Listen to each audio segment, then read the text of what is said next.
Cassandra was known as the smartest student in her class, but she was also known as a bully to her classmate, who used to be best friends with her, Nicole.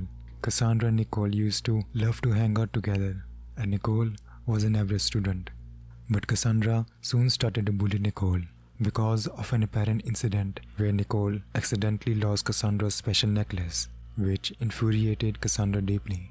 After that day, Cassandra vowed to make Nicole's life a living hell on earth. Cassandra started to spread horrible rumors about Nicole and soon turned everyone against her, even the teachers. Cassandra and her friends started to create many fake accounts to type nasty things to Nicole's social media. But the worst incident happened to occur on Nicole's birthday when Cassandra decided to prank Nicole. The next day, Nicole came into her homeroom class, and the moment she came in, she was ambushed by eggs. Everyone was holding egg carton and throwing them at Nicole. Some of the students even recorded the horrible event. Then Nicole ran out crying in the locker room, Cassandra following close behind. Soon, when Nicole reached the locker room, Cassandra slammed the door and pushed Nicole to the ground. She pummeled Nicole with punches and bruised her legs, arms, and face. When Cassandra was done, she whispered into Nicole's ear, saying, "You will always be alone. Maybe it would do the school a wonderful favor. Maybe go kill yourself." Then Cassandra walked out with a wicked grin on her face. The next day, Cassandra noticed that Nicole wasn't at school today.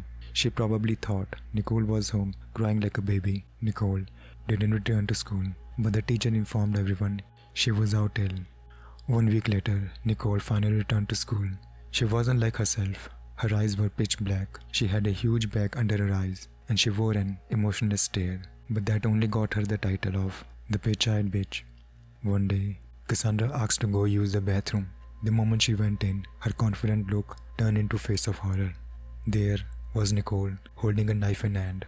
Her right arm was bleeding, and Nicole held the knife up to her neck. Cassandra then lunged at Nicole, grabbing the knife. But the moment Cassandra took the knife, Nicole started to become angry. But Cassandra has never seen her this angry. She growled like a wild animal and desperately tried to get the knife back until Cassandra overpowered her and knocked her out cold. Cassandra immediately told the principal, who called the police, and Nicole was placed into critical care. When Cassandra told the police about what happened, they were not surprised.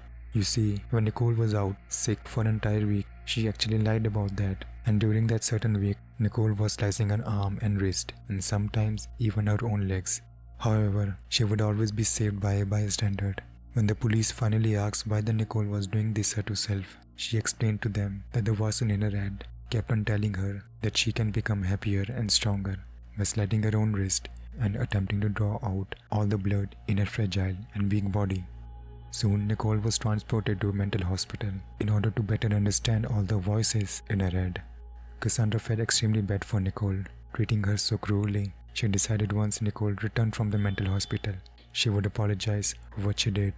But that day never arrived, because a month later, there was a news about Nicole's death. Apparently, she stabbed herself 12 times in her chest and all around her body, and then she shot herself with a gun.